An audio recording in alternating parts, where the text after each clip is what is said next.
Hello, welcome to Chapter 11 on decision making.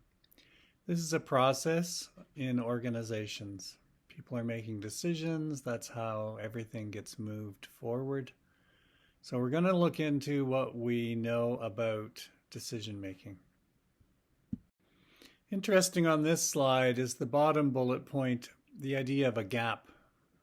That can be called gap analysis between where you'd like to be and where you are now, and you do a difference analysis or a gap analysis, and that tells you what you need to think about and what decision needs to be made to try to close the gap. These two slides are on well-structured and ill-structured problems. And well-structured problems, we know what the inputs are, we know how to do the analysis. We have a set of rules or routines. It says here standard operating procedures, rules of thumb. You also might say there's a script, a telemarketer who calls. And if you actually answer that call, they're following a program of what to say. So there's a paragraph of the introduction. Hello, my name is, and I'm calling you today from, and then when the person says, well, I can't afford it, they flip a couple of pages or on the computer program and they say, oh, we have an easy payment program, only 3 easy payments billed to your credit card of $19.95 a month. And so anyway, that's a way of dealing with a human who you're trying to sell something and making it a well-structured problem by creating a script. And so we do this routinely. We know what's going to happen. We have good answers to the problems that will come up. You can anticipate the issues, and when there's a novel problem, you adjust the rules, routines, script to deal with that new wrinkle. Of course, computer programming is also a well-structured problem usually. And the last bullet point on this slide, garbage in equals garbage out, I believe came from computer programming initially. The idea that, you can have a great program, but if you feed it inaccurate data, messy data that can't be used properly because it's in the wrong format and so on, you'll get an answer. The computer will definitely give you printouts and answers. It's just that they'll be garbage, they won't mean anything. So you still have to have a human sense of, does this make sense when you look at output from these rules and routines and so on? Does it make sense what's happening? Here's the other kind of problem, ill-structured. So we don't know exactly how to follow the procedure. What is the procedure? We're not used to this problem. It has issues, variations that we haven't seen before, so we don't have good answers. So they have to be invented. And this is, of course, the job of a decision maker. It says here, they frequently arouse controversy and conflict. Well, because we don't know. We haven't figured this out yet. Politics is also mentioned here, and that's going to come up in the next chapter, power, politics, and ethics. And then the last bullet point mentions intuition, that's a way to solve problems, and it's just kind of briefly mentioned here. But there's a role for intuition, especially for experts. And the idea being that an expert is a person who's devoted usually most of their life, definitely the 10,000 hour idea from Malcolm Gladwell, that they've invested a lot of time learning about something, experiencing some phenomenon, and they have this deep knowledge. And then when they see a situation, they might not know how to describe what they think, but they have this sense of what the correct action is. But if you ask them to explain it, it's difficult because the way the brain is physically built, sometimes there aren't connections between a logic center and a speech center in the brain. And so the logic center is saying, this is the answer.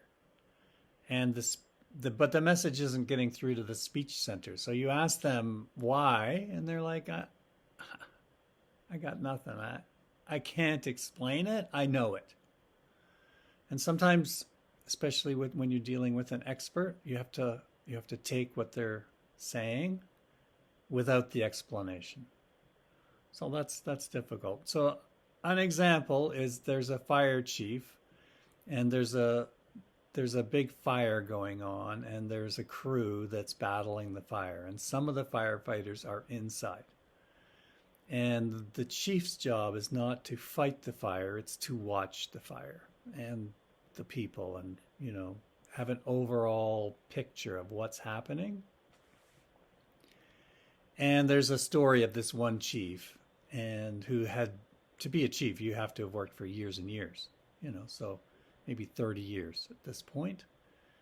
And the way the story goes, this chief is watching the fire and says to his lieutenant, the person right beside him, he says, call him out now. And of course it's paramilitary, so that's an order. And so the person gets on the radio and says, everybody out of the building now. So they follow orders, they come out of the building, and, they're out, and a few seconds, a minute later, the building collapses. Whoomph. And every firefighter who was in the building would have died, but they didn't because the chief called them out. So they say after, well, how did you know? And he says, it's the way the story goes. He says, I don't know how I knew. It just didn't look right. It didn't sound right. So there was something, some phenomenon, some physical tells of the intensity, the smoke color, the sound of the burning, the creaking of the building. I don't know, but this fire chief could tell. So that's an example of when intuition can be useful in decision making, and not to ignore it. So we're about to get into rationality in decision making, and there's a lot of good things to be said about that. Also, I'd like you to think about non-rationality, which is intuition. It's not irrationality. It's just not the classic rationality model. Well, I love the title here, The Complete Decision Maker, with the old English way of spelling complete, just fun. And we got perfect rationality, which does not exist, right? It says that right there. And then we have this economic person idea.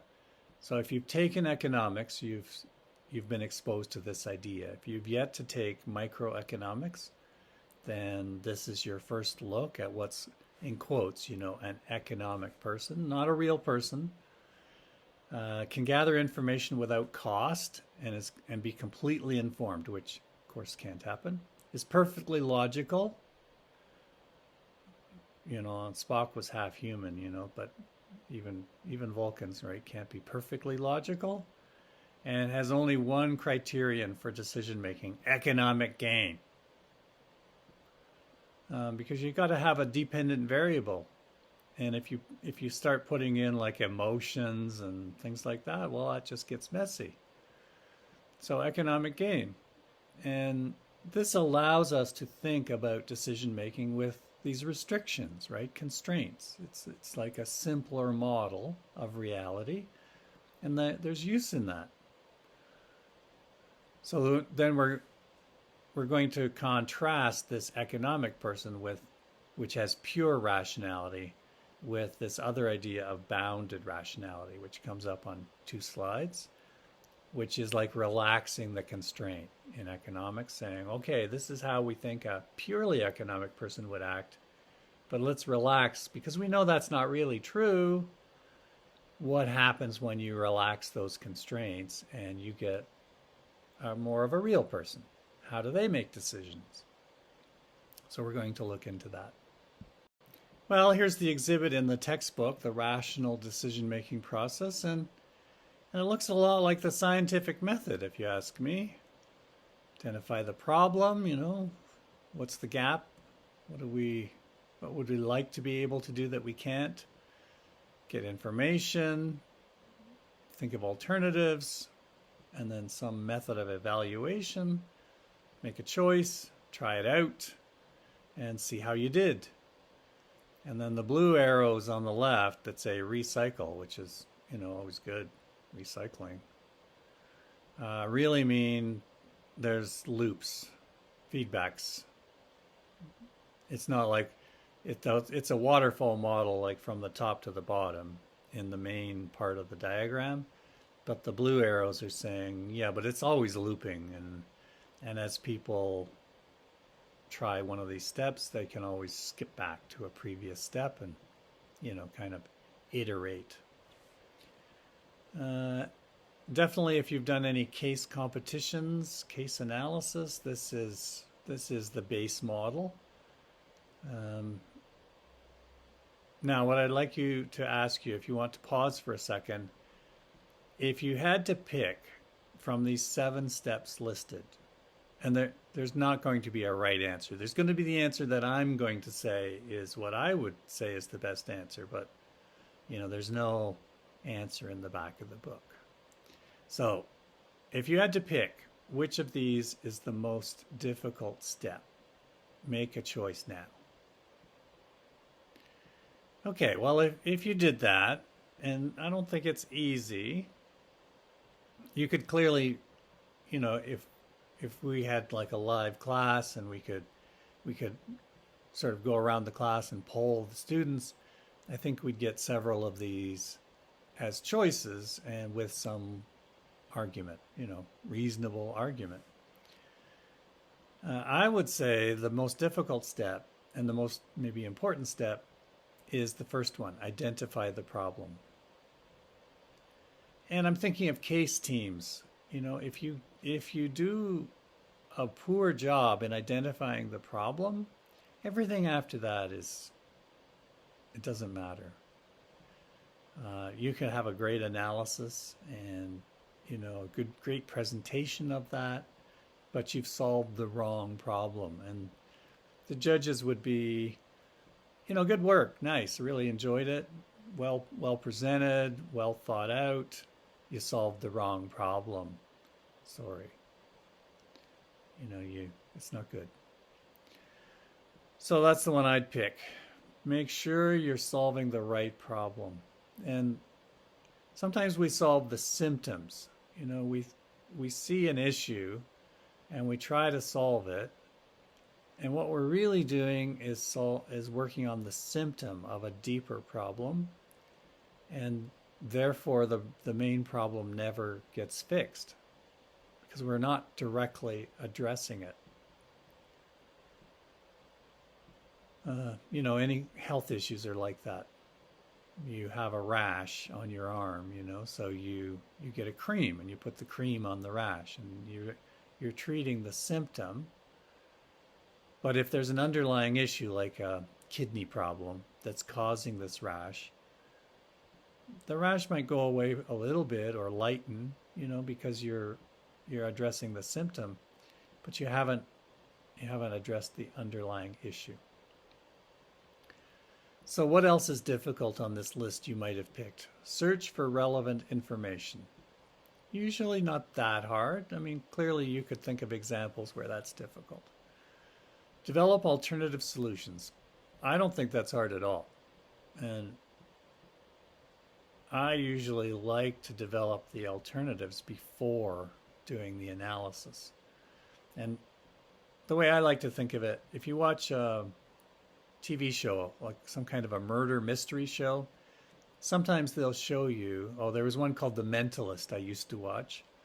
And at the start of the show, the head character, the main character, the mentalist, because he was great with people and figuring things out, which is why I liked the show. The the people who wrote the show would introduce you to, here's like 5 people who might have committed this crime. This usually a murder.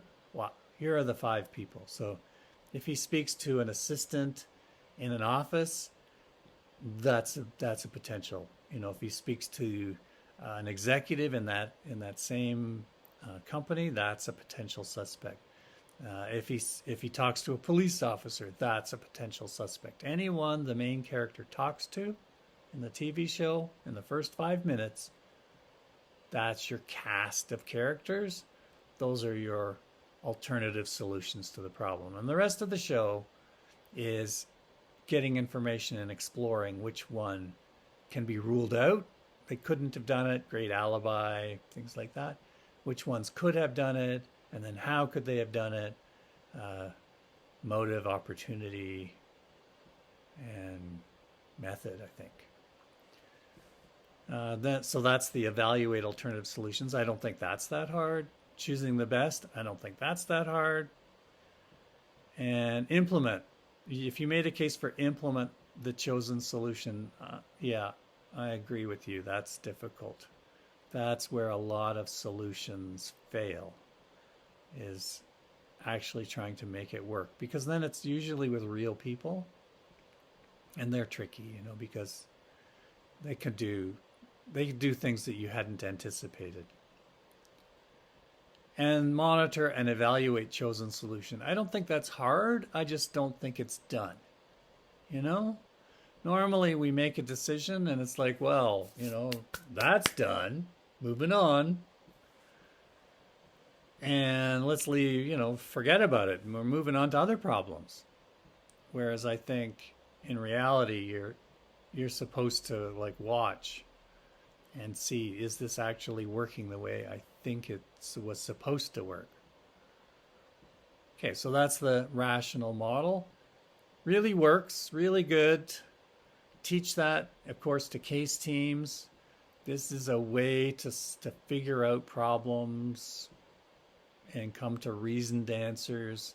It will do you well in your business, and if you're a consultant, in your life, you can use it. Although I think we're a little less rational in our lives, in our personal lives, than our work lives. So really good stuff. But then we're going to look into when this might not work. So what are the percents? If this works, how often does the rational process work? It's got to be 70%. It's a big number. It might even be 80%.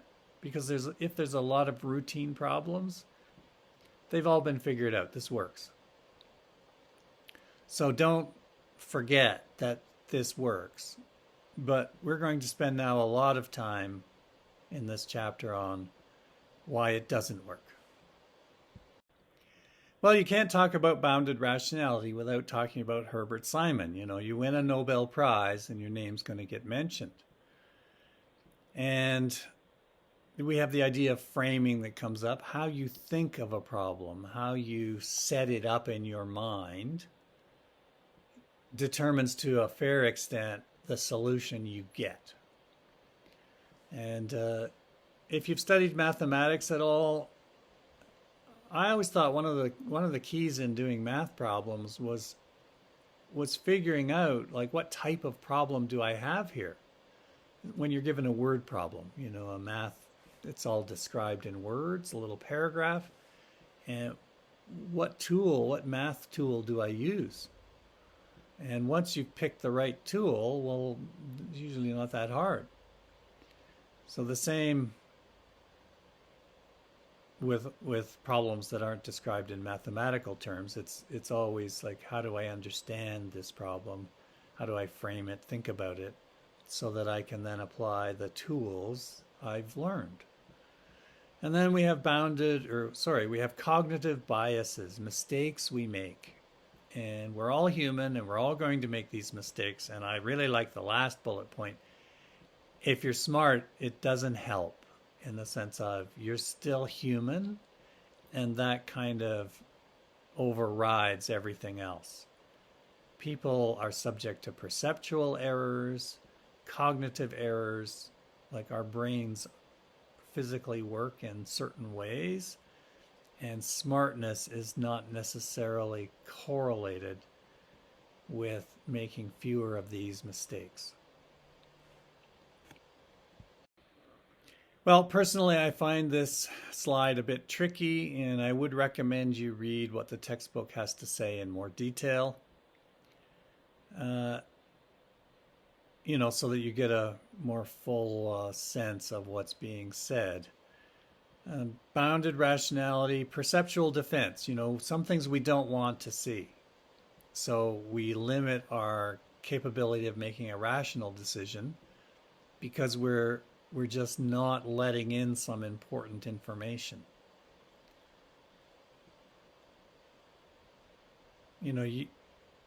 Some people, executives in a company, they just don't want to see that the competition has a new product, a new system that's better and cheaper and higher quality.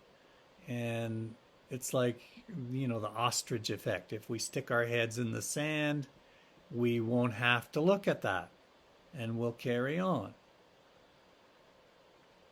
It's also been said, and Netflix and Blockbuster are the usual example, that when things are going very well for Blockbuster, some years ago renting videos, that there was perceptual defense, like we're not looking at the rest of the world and what's happening in technology because things are going so well. Like, why would we look? We don't have to look. So that's a defense. Problem defined in terms of functional specialty. Okay, this is interesting. That who you are is shaped by what you've studied. And the longer you've studied, the more you've been shaped. So, for example, if you're an engineer and you've done 4 years of undergraduate engineering, it has changed how you see the world and how you think. And it's hard to notice that change because, it's gradual. It happens little bit by little bit over the course of 4 years. And so many things are going on in your life. You're growing up and doing all kinds of other things. So people become functional specialists and they learn to see the world a certain way. And the problem is that then they can only see the world that way. So it very much limits their ability to see the things they need to see to make good decisions. Problem defined in terms of solution. So there's a saying in English, if all you have is a hammer, every problem is a nail. And the truth to that is that people with solutions go out and look for problems that they have the solution to. It's like, you've probably done this. You've got a loose hinge on a door, and you look and you see what kind of a screw it is, and you go and you find the right screwdriver and you tighten it up. You've got a screwdriver in your hand. You've got a solution. Now you're looking for problems. Are there any other screws that this screwdriver will fit that need tightening? Well, let's just test the other ones here on all these hinges. Let's go test some of the other doors. So this really happens, right? People have a great solution. A consulting company has a great solution, and then they go out and look for people who have the problem that they can solve. And sometimes they can't find the exact problem, but they want to use their solution. So they sort of, that's when you've got your screwdriver and you can't find any screws that need tightening, but hey, there's a nail that's sticking out a bit. So you flip the screwdriver around and start bashing the nail with the end of the screwdriver. It's like, yeah, hammers were invented for that,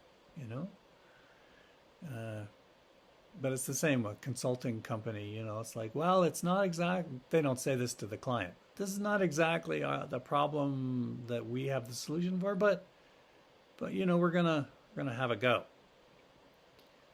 Problem diagnosed in terms of symptoms. talked about that. Framing, the $10,000 expenditure can be framed as a cost or an investment. So cost or investment. It's really easy, the more you've studied accounting, to count what you're spending as costs and therefore trying to minimize those. If you want to increase the profits on the bottom line, there's two ways, and the one is to increase revenues, sell more, and the other is to decrease costs, spend less. And it's hard to sell more. You have to have a good product, you have to be good with clients, but spending less, that's not that hard. You can pay people less and not notice that over time the talent that you have is dropping in terms of its quality. You can't keep the best people anymore. You can what's called defer maintenance. Not put the money into your office building that needs to be put on to keep the building up to standards like livability and usability. I'm not talking about codes. And we can try to save costs. So you build, this is one of my pet peeves. You build an office building and you have fixed windows that don't open. And there's a whole logic to that, of course. Heating, ventilating, air conditioning systems. You may have studied that. It's like, man, how can we do that efficiently in a building unless we seal up the building? Like, duh. Can't have people opening windows. But, there's a huge problem with not being able to open a window, and part of it's psychological, your connection to the outdoors, being human, working in an unusual environment for a human, like inside a building 12 hours a day with no fresh air. That's unusual. So that's seen, HVAC systems, sealed windows, all that kind of thing, is seen as perfectly normal. And that's a way we can save money. But I would see it as, you're saving the wrong kind of money because you're causing problems down the line with people's effectiveness and also their efficiency in doing their work. They could have far greater costs than the amount you're saving. Anyway, that's kind of a personal rant thing. Excuse me. Framing, just how you think of a problem. Try to think of a problem in different ways. I find it awkward advice because it sounds okay, like think of it in a different way, but it's much more difficult in practice, I think. I think it's a skill that would have to be learned. The textbook's working its way through the rational model and some of the deviations from it, and so information search. We can have too much or too little information. Those are described on the next two slides. Here's some material on too little information, and we have three biases that are going to be discussed. These are the first of several. And confirmation bias. We tend to seek out information that will confirm what we think we know already. So therefore, we don't get all the information we should, so that means it's too little information. Availability bias. In the second bullet point, it says several cognitive biases contribute to this, such as using whatever information is most readily available. So that's availability bias. We have to make a decision about something, and we don't have a lot of time, and we don't have the money to get the information we really need. So it's like, well, what do we have? What information do we have? Let's use that. And let's make the decision based on what we have. Well, that's a bias because you're only using the available information. And if that's not enough or the right information, you can't make a good decision because of garbage in, garbage out.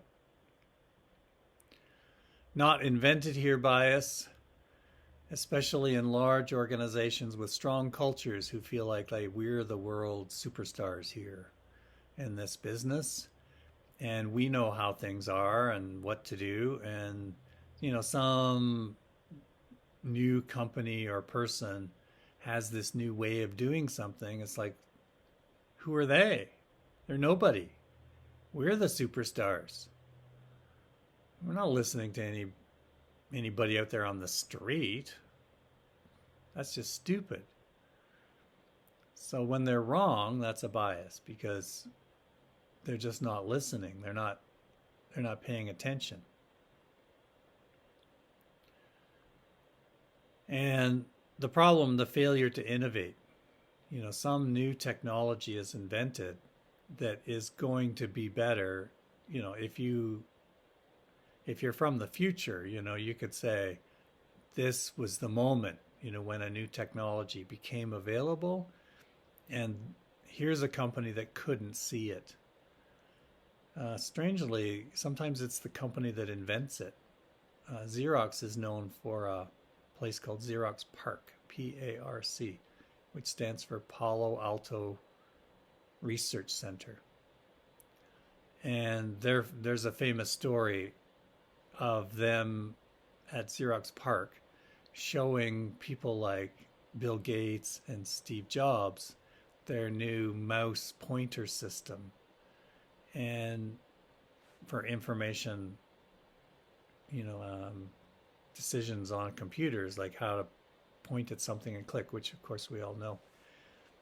But back in the day, it's like, hey, we've invented this thing, and they didn't realize what it was, what it meant. But Bill Gates did and Steve Jobs did. This slide is basically saying people want a lot of information. They want a lot, maybe too much. And why do they want too much? And there's several answers here because it's seen as a way to have power, to have information. People have too much because they know a lot of people, so they're being told a lot of things. They're afraid of being kept in the dark. That's the fifth bullet point down. They're afraid they won't know something they should know, so they gather lots and lots of information. But the idea here is that when you have too much information, it becomes, overwhelming cognitively. You just can't deal with that. Now, very, very smart people can. There just aren't that many of them. That's the problem. And your organization may not be willing to pay what's required to get some of those very few people that are very, very smart. So therefore, you don't have them. Somebody else has them. So there's lots of information out there. And when should you make the decision? I mentioned this once before, this idea of when you're 70% sure that you're right. Gather enough information, do your analysis. It's a loop, remember, this rational loop.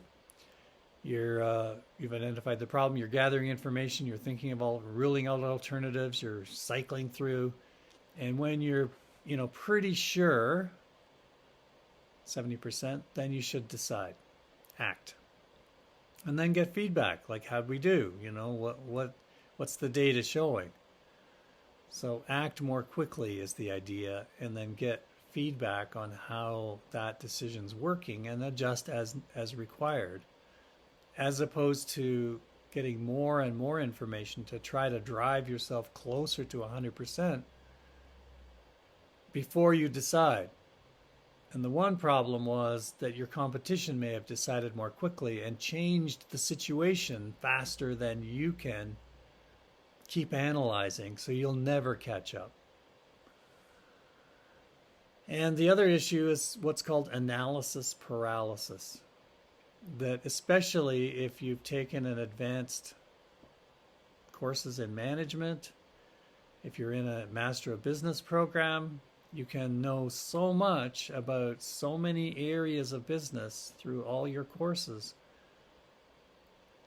that you just want to analyze every single thing every single way, and it takes so long that you paralyze yourself. This is known as a classic problem with Master of Business students, sorry. What else have we got here?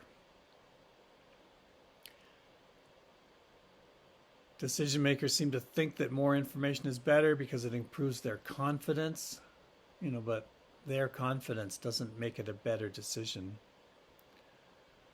And then sixth bullet point down is a longer one. Sometimes they gather information after the decision to justify that decision. So that's a bias because they're just trying to protect themselves and cognitively say to themselves, yeah, I was right. But they're spending effort on information that's not required. They request information they do not use. And that sometimes makes them feel good to have this stream of information coming in, but they don't have time to use it. And maybe they want people to see that there's all kinds of information coming in. So this person must be a good decision maker, They've got lots of sources of information. They request more information regardless of what is already available. More is better. It's not. And complain there's not enough information to make a decision.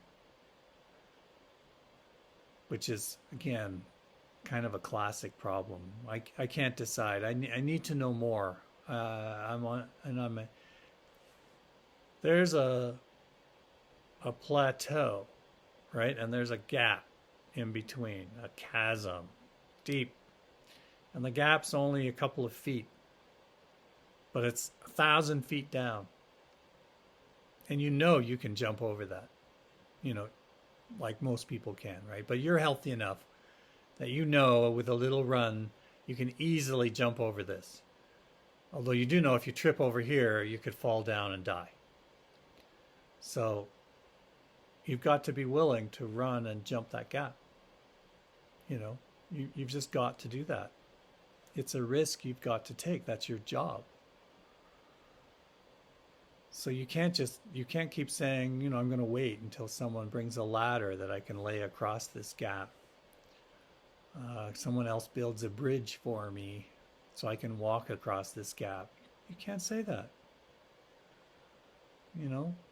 You've got to jump. And that's what decision making is.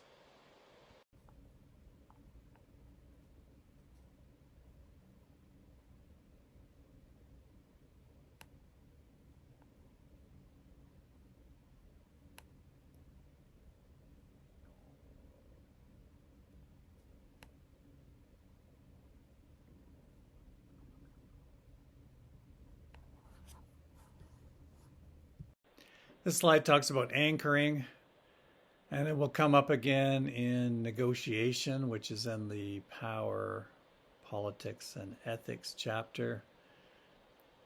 Anchoring, when you have an initial estimate, like someone puts their house up for sale and they say it's $500,000, that's like an anchor. And then when people have that in their mind and then they look at the house, they adjust from the anchor, as opposed to just looking at a blank house and saying, what do you think this house is worth? That's much more difficult, and that's why we tend to be affected by anchoring. You can make people accountable for their decisions, maybe make them take it more seriously.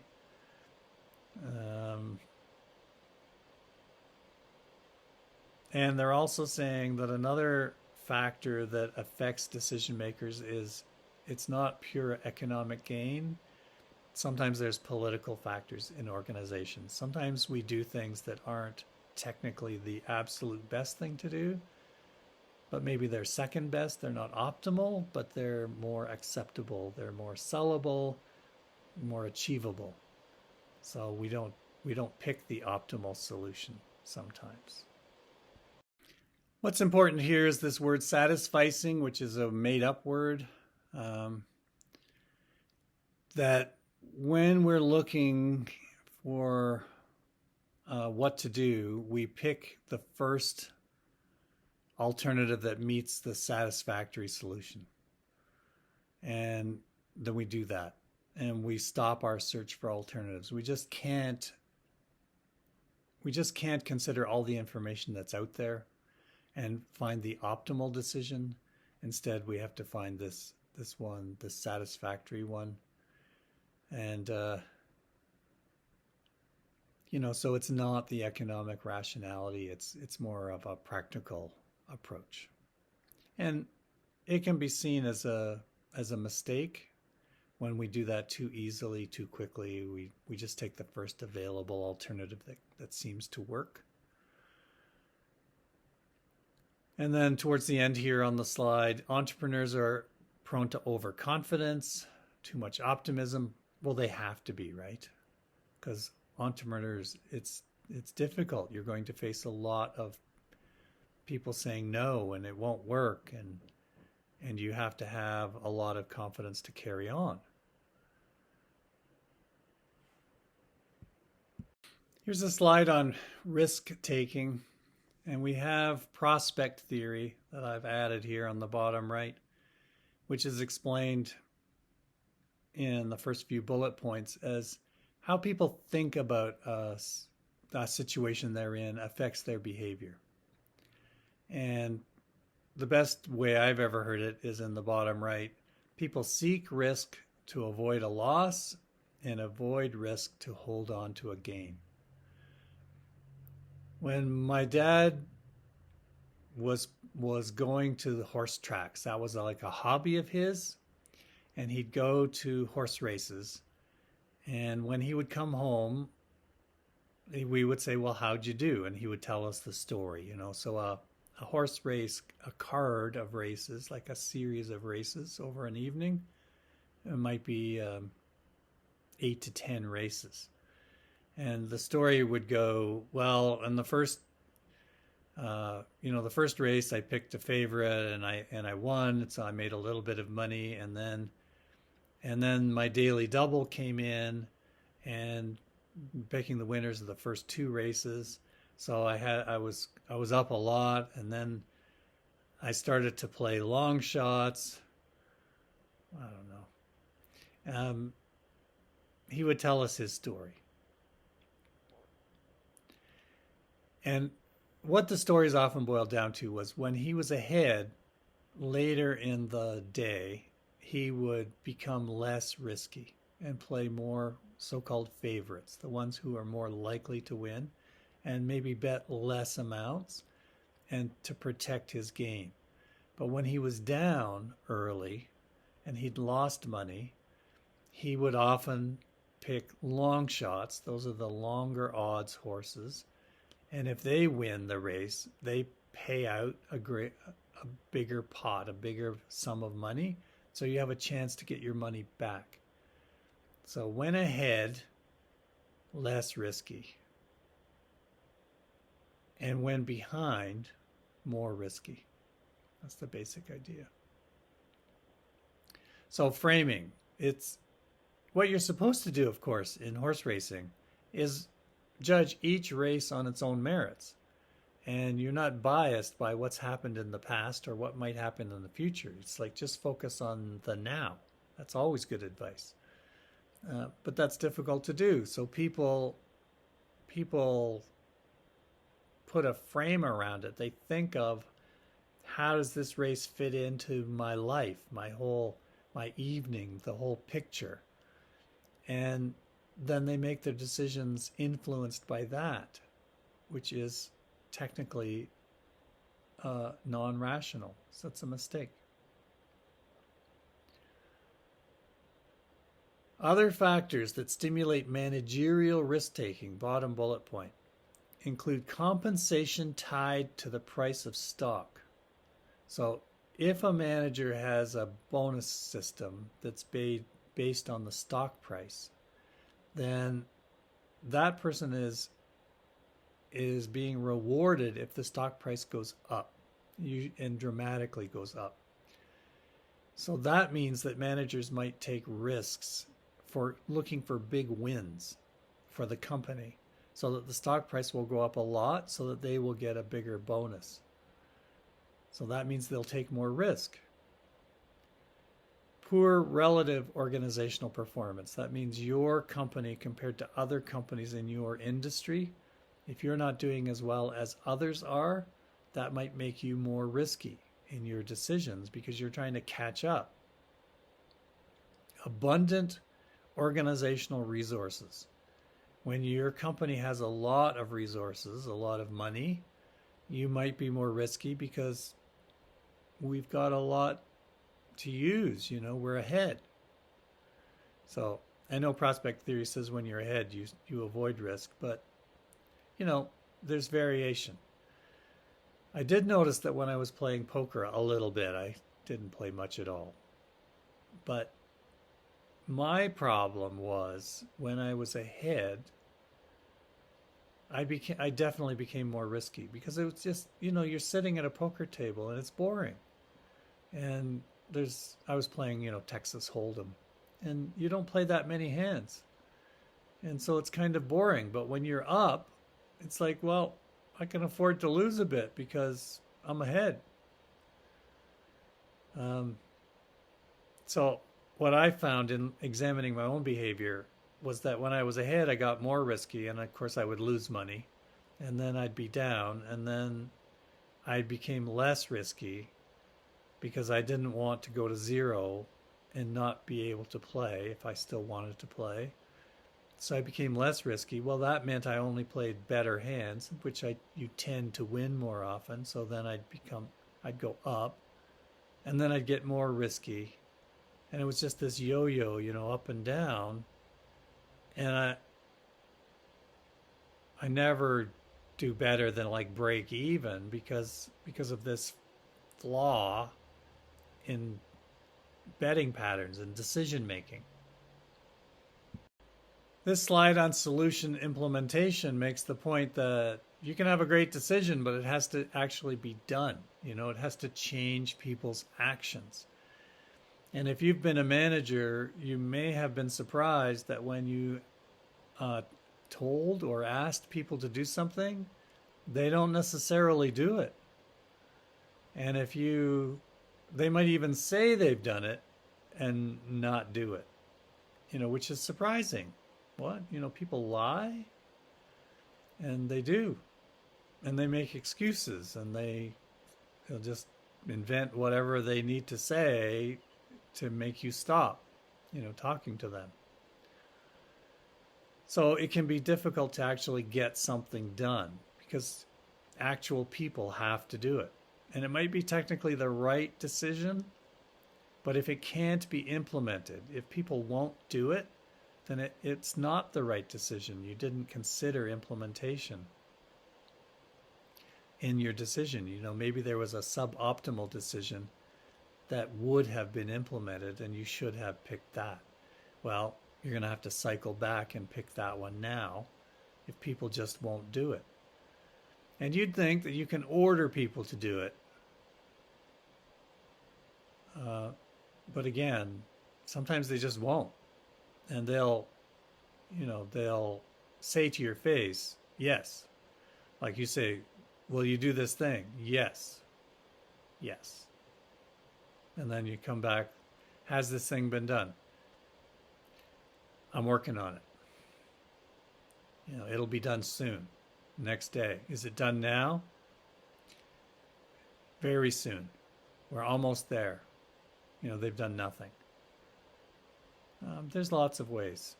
So I'm sure you'll encounter those if you haven't already. What the slide is saying is you have to think this through before you make your decision. Who's going to implement it if it's not you? Are they going to be on board? Are they willing to do this? Do they have the skills to do this? Do they have the support to do this?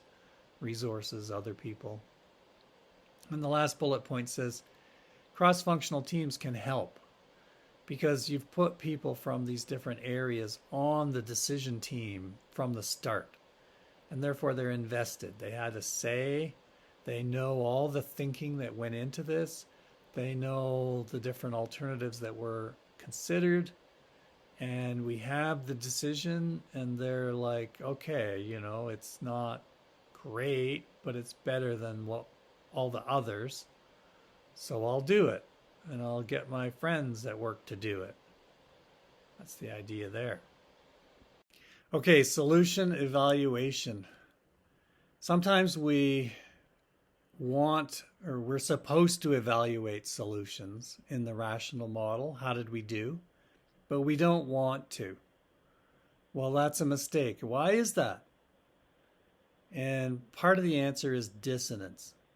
That we find it hard as people to hold two conflicting thoughts in our head at the same time. That's emotionally difficult. It's called cognitive dissonance. So a professor has one thought in their mind, I'm a good professor, okay? And then there's a course that they taught, and they didn't think that particular course went that well, and the students did evaluations. So the professor in February, if it's a fall course, can open the evaluations to see how the students rated the course numerically and the comments they wrote. And sometimes the professor doesn't want to know because it could lead to dissonance. And the dissonance is the students rated the course poorly, but I'm a good professor. Well, how does that make sense? So those thoughts conflict with each other, which causes pain, right? Cognitive pain. So one solution is to not be rational and not look at the student comments. Because if you don't look, you don't have to deal with it. You don't have to change. And you're supposed to feed back in the loop, right? The rational loop. Like, if they don't like the course, then what do I do to make it better? So this is a reason decision makers don't want to evaluate the decisions they've made. They don't want to know. Sometimes decision makers spend a lot of energy trying to justify a faulty decision. So instead of fixing the problem, they try to come up with reasons why it's not as bad as it looks, which is crazy, right? It's not rational. It's like dealing with the symptom instead of the underlying cause. Now, one issue is sunk costs. If you spend money on a project, you should think of that money as gone forever. In accounting, they have a term called zero-based budgeting. Let's budget every year from zero. And let's look at where we are and where we want to be and do a gap analysis and then allocate resources to close those gaps. And that's rational. But someone says, well, but we've spent a lot of money on a project. We need to keep spending money to save it, to make it work. Because, we've invested a lot already. Now, the next slide deals with this in great detail. Escalation of commitment to a losing course of action. Now, a personal example would be purchasing a car or running a car, and it's an older car, and you have to invest in repairs. How much should you invest in the repairs for that car? What would help is if there was a rule of thumb. You should not invest more than this percentage of the car's value in one repair. So if they say your car needs a new engine or an engine rebuild and it's $2,000 and your car is worth $3,000, there's a rule of thumb, do not spend more than 50% of the value of your car, I'm making this up, on a repair. Therefore, no, do not do that repair. But sometimes people are not rational, especially with their personal vehicle, and they think of it emotionally, and therefore they invest more in a repair than they should. And then they invest in that repair, and the engine is now tuned up and fixed and rebuilt, and the brakes are bad, and the brakes need completely redoing, and that's $1,500. Should you do that? Well, what's the car worth? And the fact that you just had the engine rebuilt should not enter into your decision, because that's a sunk cost. That money is gone. You can't get that money back. So that's the idea, is that sometimes we justify our decisions incorrectly, not rationally, and therefore we make mistakes. Well, this is actually a big deal, this escalation of commitment to a losing course of action. And I think you should pay particular attention to this and look at the textbook material for more detail. I put to a losing course of action in brackets because you should definitely escalate your commitment to a winning course of action. If something's working in the corporate context, you should pursue that win. Invest more resources. When something's working well, when you're selling a product and it's selling really well, you need to push hard on exploiting that success. Now, but if it's losing, you should use this rational point of view of, it's not working, let's get out, let's abandon this. And it turns out it's way more difficult than you would think. And towards the bottom it says personality, moods, and emotions can affect escalation. So people are not rational. We know that. We'd like them to be. We'd like to be more rational, so we can use that good rational model.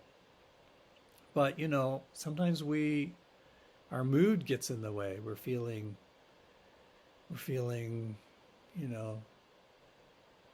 happy, or we just feel like I'm going to get lucky now on this project, and more investment is warranted. And a person's personality, they might be an aggressive personality and just willing to keep trying harder. A social norm favors consistent behavior, which means that we've invested in a project. It doesn't look good to jump quickly or easily and abandon a project. We should keep trying, keep trying hard. Dissonance reduction, the idea that I made this decision to get into this project and now it's not working well, so I don't like to hear that, so let's just keep going and don't tell me the bad news. Or I don't like to hear that I'm maybe not a good manager, so we're going to make this work so that I can still, in my mind, think I am a good manager because I invested enough to turn the corner and make this project work. It's a very serious issue, and there's a classic article that was written about a nuclear power plant. I think it was in Oregon or Washington State. And the plant ran into problems in the design and in the public acceptance, and there were protests, and it got caught up in legal issues and legal battles. And the company kept investing money because it's like, we can get through this and we can build this plant and operate it, and the economics does make sense. And they invested more and more, and it got into the billions of dollars. And the way the story ends, the plant never operated, never opened. And then you have to pay the closing costs. So why do decision makers make mistakes of that magnitude is a deep question. And you can lose your entire company this way. So it is a very big deal. We're no longer talking about the repair of one truck. We're talking about the entire organization and all of its people, losing all of your assets and making people get new jobs and maybe lose all their pensions, this is the level at which we're talking. So we need to know how to make that mistake less or not at all. And the next slide gives some academic ideas about that. Well, here's a few bullet points on this. Of course, there's more detail in the text, and of course, you could read more if you're really interested in this topic. Be alert for excessive optimism. That this is what's going to be the greatest thing ever for us, and everyone gets all excited, and the culture becomes one of, let's all do this together. And it's very hard to stop a project that's seen so positively from the start. And that if you've got lots of positive media attention with pictures of executives, in magazines, newspaper, on TV, it's embarrassing if they then stop the project that they got all this attention for. So that's a problem in that they may be less willing to stop it. Encourage continuous experimentation. How are we doing? Does this still make sense? Does it still... the way we thought about this problem in the early going, does that still work? The third one I like: set specific goals that must be met if more resources are to be invested. So set timelines and targets, and you have to have this hard stop. If we get to this date and we spent this much money and we don't have a product, we'll stop.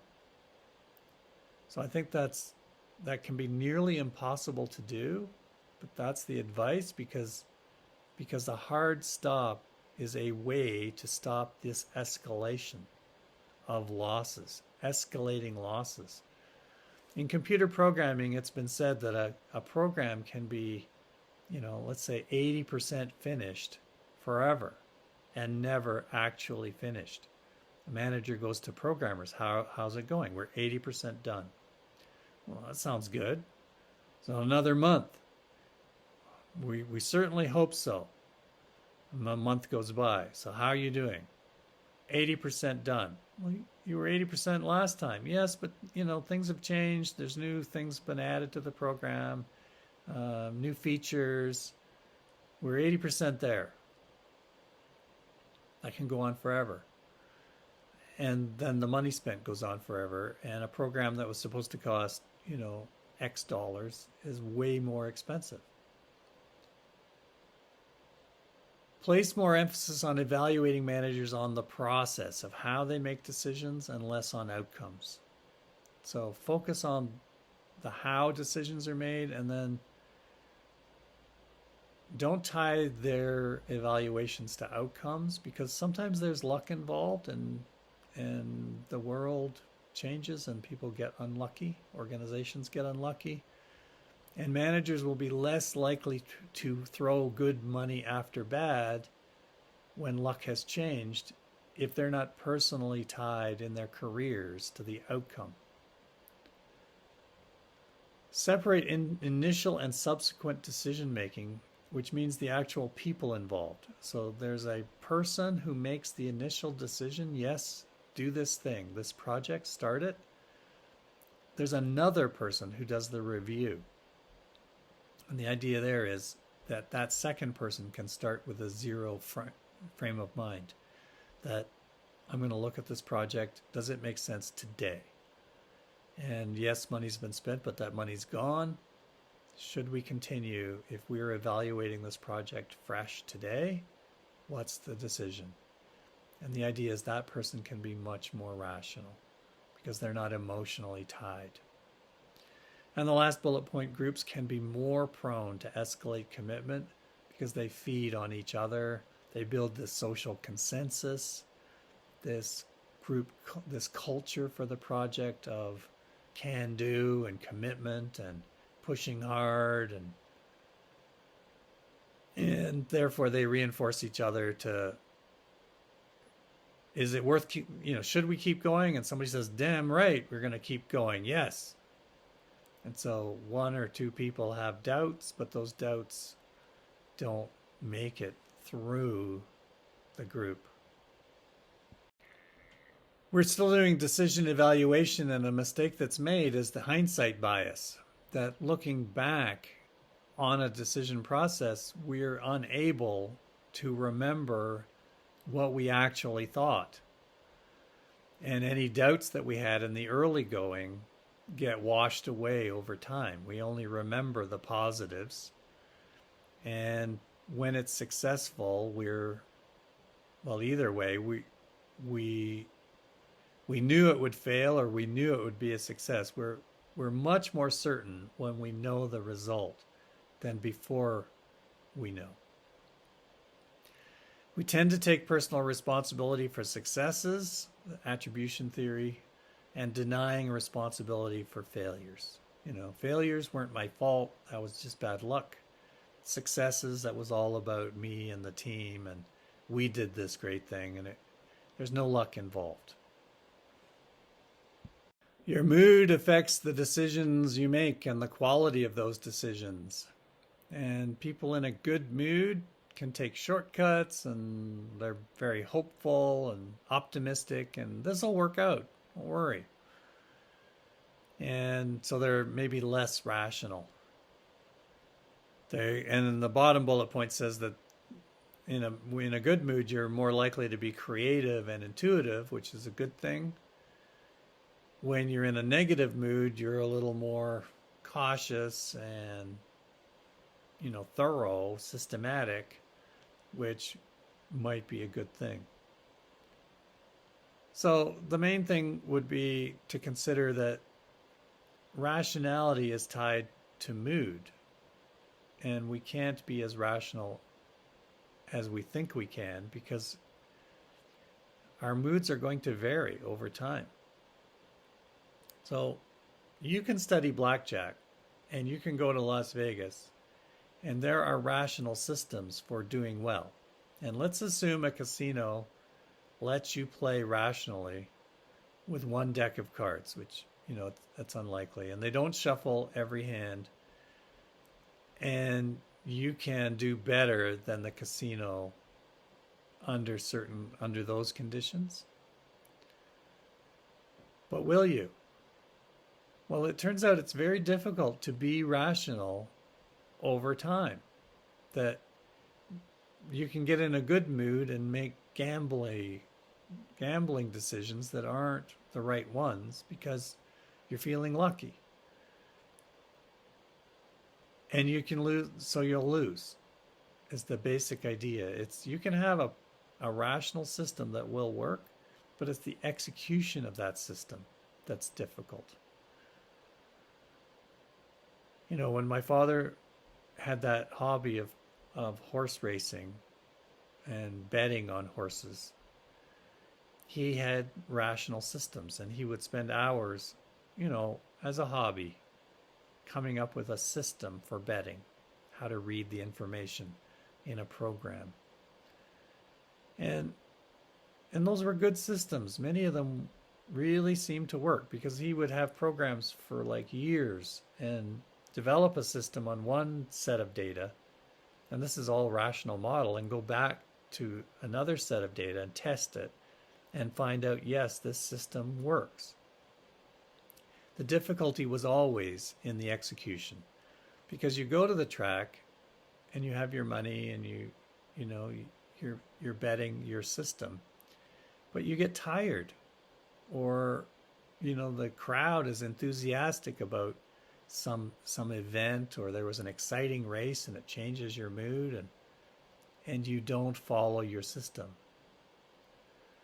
So it's hard to be rational because of mood and emotion and just normal being human.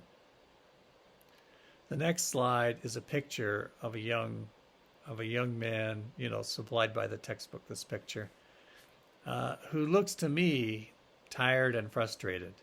And he's on his computer, and his hands are, against his head, and he's like frustrated and uncertain. And, he's deciding whether to, I'm saying, he's deciding whether to change his major at university.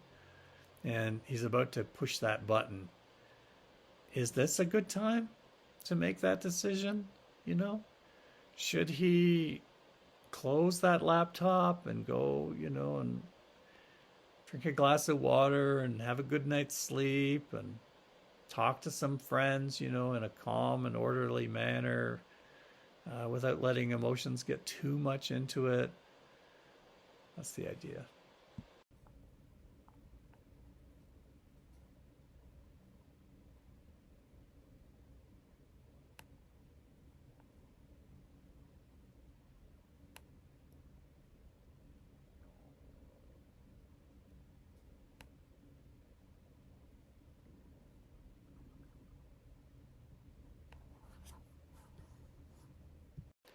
This is the summary slide.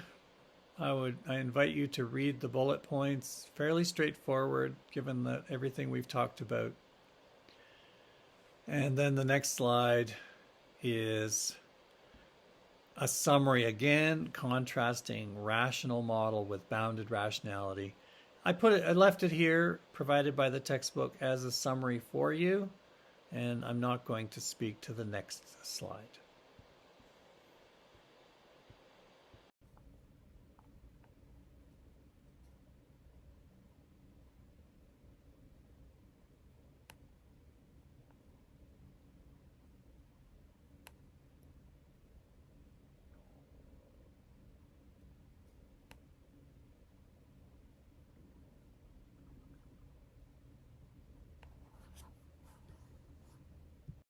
Here's 9 cognitive biases that have come up in this chapter. And, it's a good start in understanding mistakes that people can make. So the first one, overconfidence. We tend to think we're more right than, objectively we really are. The second one, confirmation bias. We want a decision to go a certain way, so we seek information that will help us to make the decision the way we want. It's kind of like the decision comes first, and then the supporting material and data comes second. The third bullet point, vivid events. I don't think we've talked about that, but the idea that something that's very strong that's happened will make a deep impression on us and will affect our decision making from that point more than it should, just because it's so memorable. It's easy to access, it's easy to think about, it affects our decision making, but rationally it has more of an impact than it should, just because it's so easily remembered. The fourth one, the likelihood of events, the base rate, that we don't think about how likely the standard action-reaction is. The buying the house and the escape to the country example. The fifth one, ignoring sample sizes. Relying too much on small numbers of data points, small amounts of information. We weight much more heavily than we should, because randomness can be much more prevalent in small samples. That looks like there's a pattern, but with a small sample, we can see patterns in data that simply are not there. The sixth one, decision makers overestimate the odds of complex chains of events. Talked about that. Seventh, anchoring effect. Once we have a first anchor of how much something is worth or should cost, it's hard to move from that. The eighth one, sunk costs. They affect us more than they should. And the last one, hindsight bias. We overestimate how well we could have predicted what happens once we know what has happened. We think we're much more responsible for successes, and we think we're much less responsible for failures.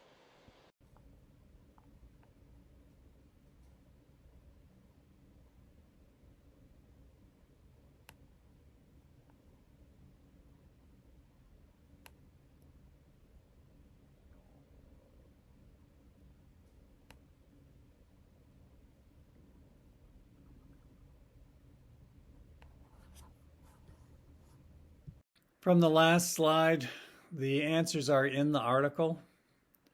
The bat and the ball is 5 cents. The 5 machines, 5 minutes, 5 widgets. It takes 100 machines, 5 minutes. Yeah. And the pond, there's 2 answers. If it doubles in size and takes 48 days for the patch to cover the entire pond, how long would it take for the patch to cover half the pond?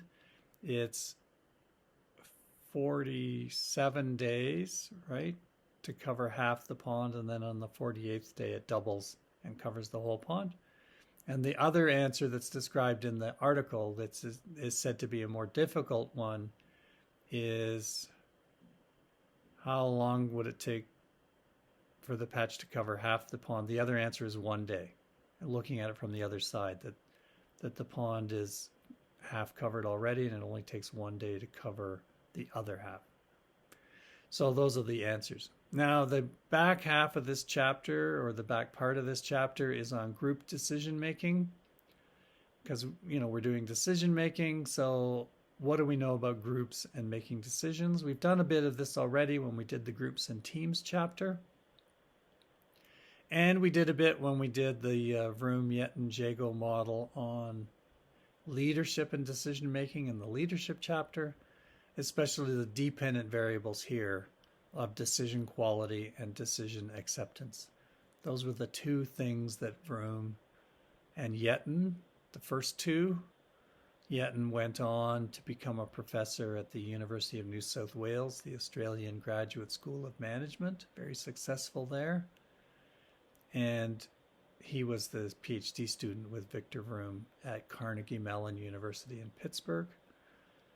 And then Art Jago came along later to work with Victor Vroom, maybe at Yale, although I don't know. And Art Jago went on to be a professor, at least when I knew him, he was at the University of Houston.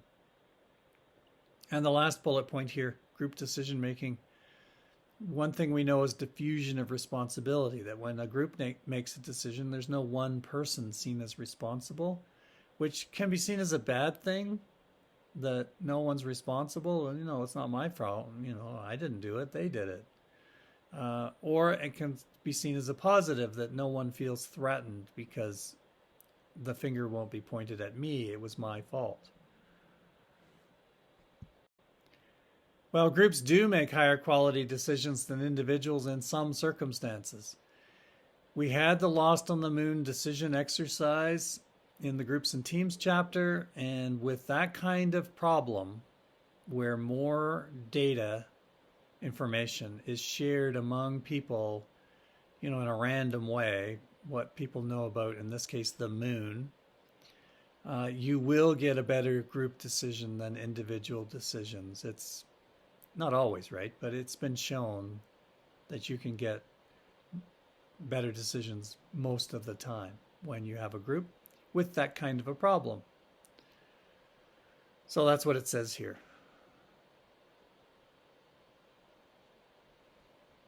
You've got to let the people with the better information have more influence. And that's a personality issue. It's a politics and power issue. In the Lost on the Moon exercise, if the person who's the strongest personality and therefore influences the group the most has less information just randomly in their head about what the moon is like, then their influence will not be a good thing. The group decision will be worse. Well, what are the disadvantages of group decision making? It takes longer. Especially when you add up the hours spent by the people in the group. It's going to add up to more person hours. It will probably take more actual clock time as well. Um, Sometimes it's worth investing that amount of group time if it's important.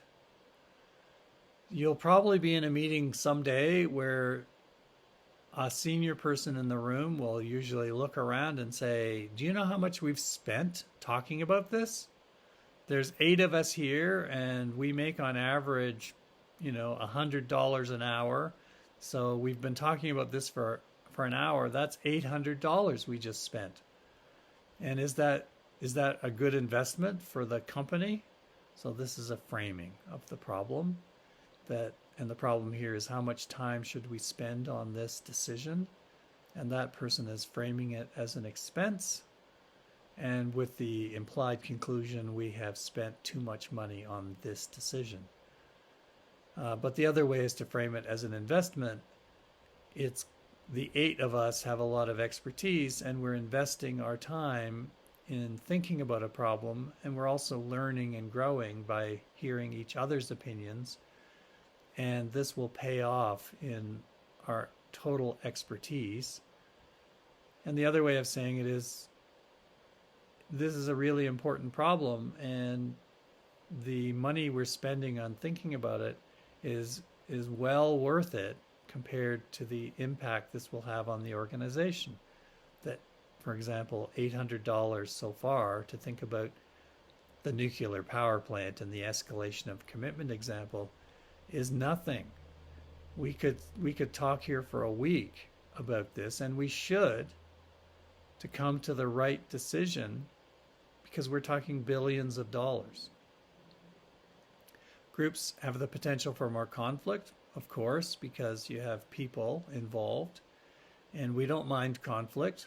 We just want it to be good conflict, appropriate, focusing on the problem, everyone being able to say, here's how they personally see the problem, here's the data, the facts that they have available, and so on. It says sometimes people have their own personal axes to grind, which is a weird saying, meaning when someone has an axe to grind, it means they've got an issue at work that bothers them, but not anyone else. And they're going to use the group decision time to work on their problem or to air their problem. Here's something I don't like. And that's their own personal, maybe at work, axe to grind, their own problem that they want to bring to the group. So that's a problem when people don't focus on the issue that you're there to talk about, when someone kind of derails and say, we need to talk about this other thing that's important to me. Sometimes people dominate the group. I think that happens a lot. And a person or a small coalition, 2 or 3 people, can get together and say, when we go to that meeting, we're going to support each other. We're going to drive the decision in this direction. And it doesn't matter what anyone else says. We're not after rationality here. We're after our way. Because we need more people, maybe, that think like us. We need this decision to go our way. And for power reasons. So that happens in organizations, and you have to be aware of that rationality is not the objective sometimes. And then we're going to deal with groupthink in the next few slides. Well, we have 3 slides on groupthink, and this comes from a book by Irving Janis, and I think it was 1973, and it's come into the textbooks, right? A big deal. This made-up word, groupthink, that groups of people make mistakes in the decisions, and that you can notice that and predict that and explain why did that happen. And so they talk in this slide about what that book said were the reasons for groupthink. You have a very cohesive group that feels tightly knit together. People identify with the group. This is important to my work identity, who I am as a person. I'm worried what other people in the group think of me. The group is isolated from other people who think different things. It's only us who talk to each other. We don't get outside points of view. And the group leader has a preferred decision in mind and kind of pushes that explicitly, this is what we need to do, or implicitly by nodding and smiling when things are being said correctly, and frowning and shaking when things are not being said appropriately. And the others, because they're so tightly bound together, they read those nonverbals and they shift their decision and discussion to match what the leader wants. If you're the leader of a group, it must be so difficult. I have no experience with this. It must be so difficult to keep a neutral face when something's being discussed, because everyone's watching to see your slightest little emotions and what you seem to like and what you seem to not like, and they want to get on your good side because they want promotions and pay raises and good things at work. And you have to be rational, you have to lay out a problem and say, I want the group to talk about this. I'm not going to speak. I want to hear what you have to say, everyone. And if I say anything, it'll be to ask people to participate, that I haven't heard enough of all the points of view yet. Very hard. That's the idea, how this can happen and how to avoid it. So we see the symptoms up next.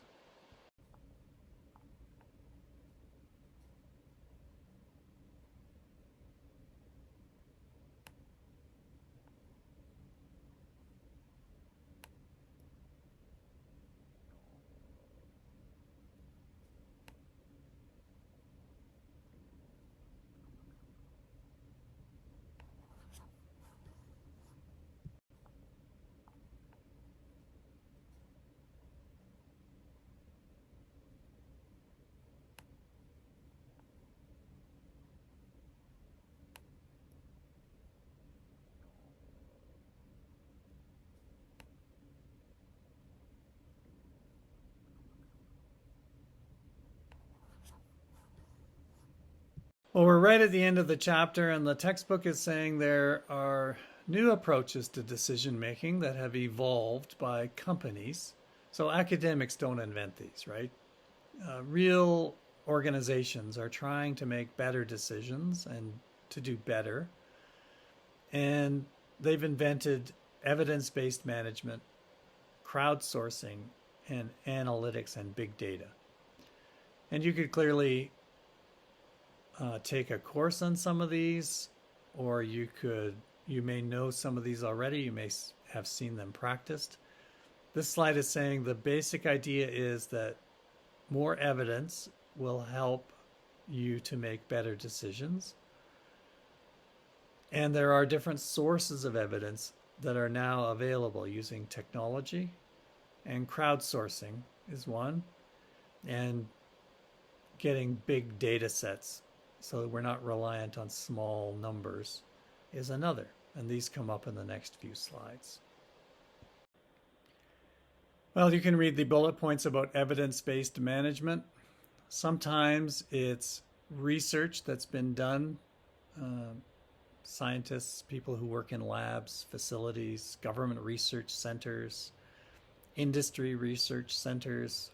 It doesn't have to be at universities. There's lots of people who work in private industry that are conducting scientific research.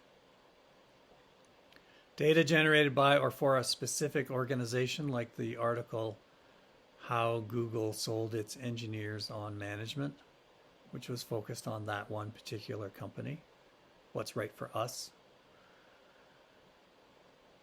Customer and employee surveys, financial data, human resource data. Let's get lots of evidence about what's being done in our industry. I talked about this, how consulting firms can gather data across an industry that you help pay for and then can see how you compare. crowdsourcing and archived internet traffic. What are people doing? What are their behaviors? What websites do they look at, spend more time on? Let's get actual evidence.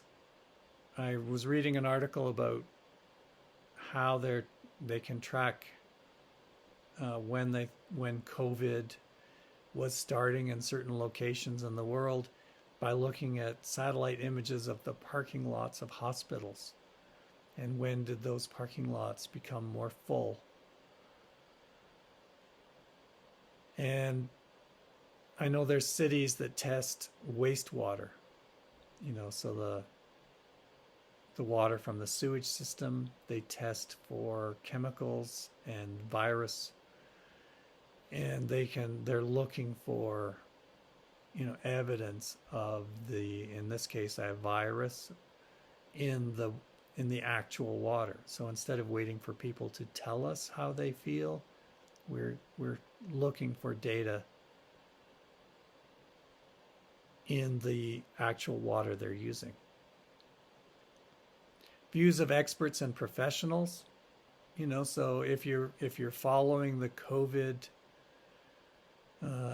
crisis, where the face masks, for example, should they be worn, and what kind of face mask, in what circumstances? Should both people be wearing face masks in an interaction, or just one?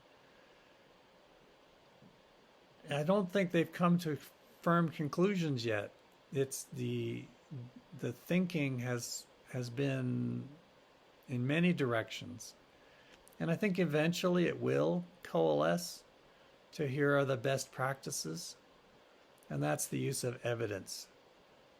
In this case, to manage patient care in hospitals, in other contexts, in self-isolation, in managed isolation facilities, and so on. But let's figure this out over time. But I think it takes time. And we eventually come up with making a situation more routine in understanding it or more structured, as opposed to ill-structured, which it is in the beginning.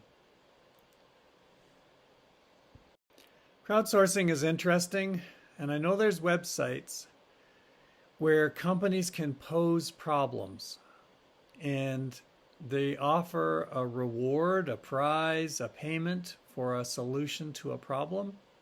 And right at the bottom of this slide, you don't have the in-house expertise. You can't solve this yourself. You've tried.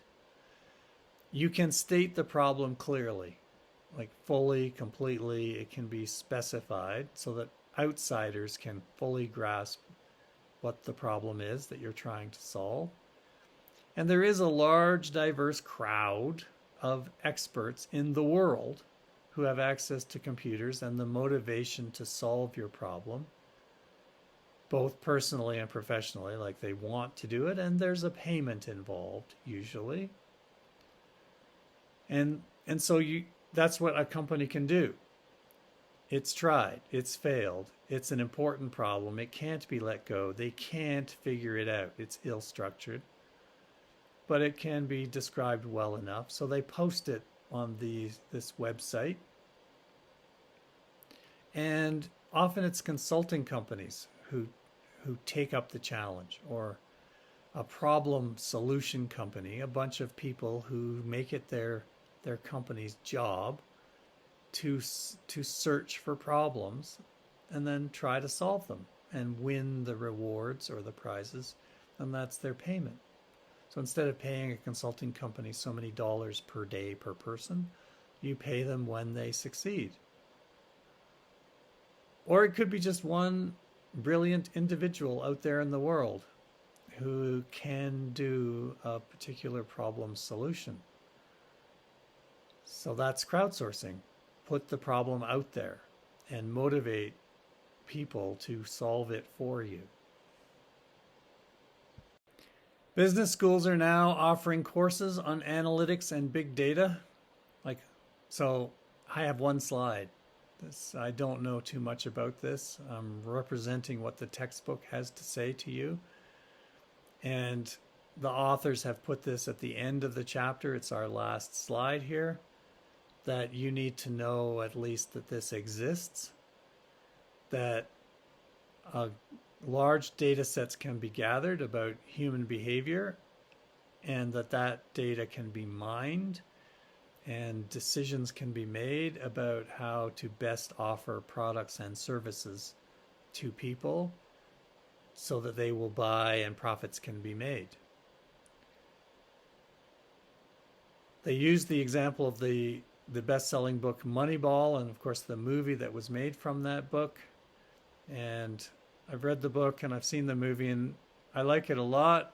And my favorite scene in the movie Moneyball is when the general manager of the Oakland A's says, in terms of the money available to the rich baseball teams, he says something like, the New York Yankees are up here and the Boston Red Sox, and then all the other teams, and then there's 50 feet of garbage, and then there's us. And that's the amount of money we have to work with. And we have a lot of data in baseball, because baseball is known for measuring many things, and even more, of course, now than they used to measure. If that seemed possible, but it is. They measure where a ball is hit and what trajectory it was hit on and where it landed in the outfield and what speed it was going, and they measure many things now. And the general manager of the Oakland A's said, we have all this data, we can't compete the old way by buying players like the rich teams can compete. I mean, they wait for a player to show performance, and they either trade for that player, wait for free agency, and offer a lot of money so the player will come to the team. And we can't do that. We don't have the money. So if we want to compete, which we do, and it's a zero-sum game, there's all these teams and games played, and there's winners and losers, and we can't all win. We have to compete a different way. And the way for us is big data and analytics and analyzing the data to find undervalued players that can perform, but they're undervalued because other teams underappreciate what they can do. And I also like the scene where they're coaching players about at-bats and saying an at-bat is like a hand of blackjack. And every card you're dealt changes the odds of you winning. And every pitch that's a ball or a strike changes the percent, your batting average percentage of hitting the ball successfully.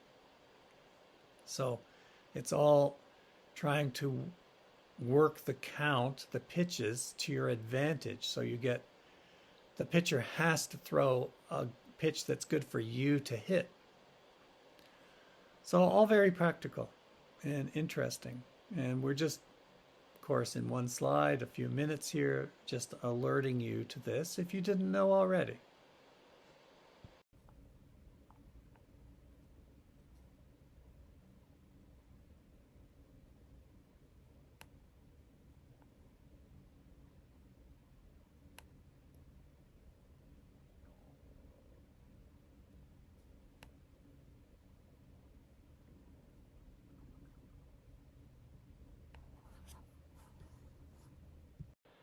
Here's a list I'm providing. It's not from the textbook, about other decision biases or phenomena. And there's a Wikipedia entry on decision biases that has a chart of many biases.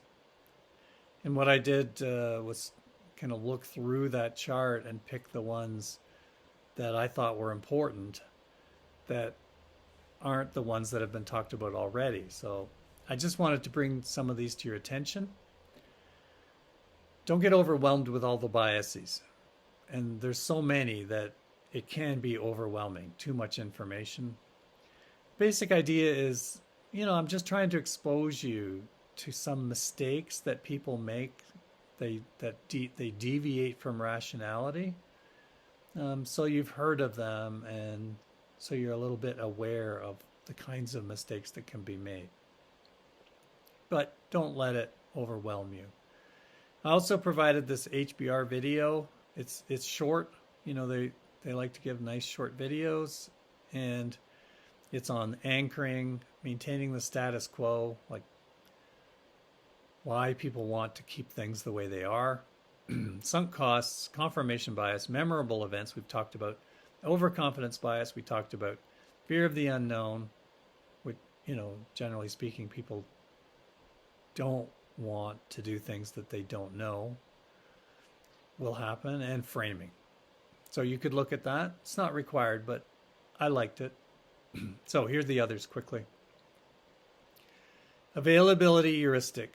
I think we mentioned that we tend to rely on information that's available. It's easy to access. You're looking into purchasing something for your company. You go onto the web, you look at a few sites, and you make a decision. It's like, okay, that was quick, that was easy, let's move on. You didn't go into a lot of search. Framing, we talked about how you construct a problem, how you think about a problem, then affects the decision you'll make. The gambler's fallacy is fun because it's so real. If you take a person and you flip a coin and it happens to come up, and the example would be like heads 8 times in a row, and we always say it has to be a fair coin, you know, it's not biased. If you ask the person, what are the chances, what did I say, heads came up 8 times in a row, that tails will be the next flip, they, generally speaking, will say it's more than 50-50, even though technically it's still 50-50. They just think 8 heads in a row, it's got to be tails soon. This happens everywhere. Sports teams that are playing, if a team has won the first 3 games in a series, some people would say, well, the other team's got to win soon. You know, it's got to win. And if they're evenly matched, it's still 50-50. Functional fixedness. You can only see a problem a certain way. The classic example for this one, I'll see if I can do it from memory. You have a candle, a box of thumbtacks, and a match. And how do you attach the candle to the wall? You can look this up. It's on Wikipedia. It shouldn't be hard to find. And it's really hard to do because people, functional fixedness, they can't get past the function of the box of tacks. They can't get past the idea of a box being used to hold tacks. Could be used for something else. That's enough of a clue if you want to pause and think about it yourself. I think I described it accurately. The answer is you dump the tacks out of the box. And now you're left with a little cardboard, empty little box. And you take one of the tacks and you thumbtack the box to the wall. And then you light the candle and you drip a little bit of the wax inside the box. And then you stick the candle in the box. And it's now holding the candle, which can burn and not burn the wall. So you've created a candle holder. But you had trouble doing that because you have to empty the box. You have to think of the box as doing something else. Survivorship bias is a key. It's absolutely crucial. A mistake that's made so often. If you go to an area where there's old people, like a nursing home, but you know, they're mobile and everything, and you got these 90-year-old people, and you ask them, what's your secret to a great life? They'll say random things, you know, that worked for them. You know, a cup of tea every morning and a I don't know, a donut at night. It doesn't matter, but this person says that's worked for me. That's what my advice. But they're a survivor. They made it this far. So you can't really listen to this as objective reality. It's we don't know what all the other people did who didn't make it that far in life. So survivorship bias happens like I see it all the time, that we only listen to the ones who've survived. If you go to an event and some successful executive, head of a corporation speaks, what's important in success, in being a success, they'll tell you about their life, but they're the survivor. There's hundreds of others who didn't make it that they competed with. Well, what are their stories? So the person says you need to work hard and pay attention and listen to your colleagues. Well, what do the other 200 who didn't make it? What would they say? What did they do? So, reading books by people who have been great successes in life and therefore get to write a book about their life, that's all you're doing is listening to survivorship bias. Miller's Law, magical number 7 plus or minus 2 is a famous article. The idea being that we as humans can hold 7 items of information in our head at the same time, plus or minus 2. So some of us it's 5 and some of us it's 9, but it's in that range of how much we can hold. So people get overwhelmed by data, and we just can't think of too many things at once, is the message. The Dunning-Kruger effect is, awkwardly named after these two people. It's basically that people think they're smarter than they really are, especially people who aren't technically that skilled or smart. They think they're better than they really are, which leads them to making mistakes. Loss aversion, we talked about, seeking risk to avoid a loss. Endowment effect. The things we own, we value more than they really have value. So the person who owns the car, personally, they value it more than it's really truly valued. So therefore they have trouble selling it. Occam's razor. William of Ockham, old-time philosopher, don't remember the century, long time ago. And his idea was, I think I may have mentioned it, as few variables as you dare, as many as you must. This razor's edge. Too many variables, you just get over. There's too much data. It explains everything and nothing. And too few variables, that you don't capture enough of the true phenomenon. If you do a regression and you throw a whole bunch of independent variables, you will perfectly explain your dependent variable, because you've just got so many independent variables. You will capture by chance the variation in the dependent variable. False memory, the idea that people's memories are not fixed, that they're malleable, changeable, that how we remember the past changes over time. And it changes as people tell us about the past. So, if you have friends who tell you their version of reality, you come to believe that as the way it happened. And it may have or it may not have. Our memories are not. This is awkward, right? Because we live our lives based on how we remember things, but false memory is telling us those memories may not actually always be correct. So that means we make decisions that are wrong. Primacy, recency, we talked about in perception. And the Zeigarnik effect is named after, I think it's a Russian psychologist who noticed that incomplete events we remember much more than complete events.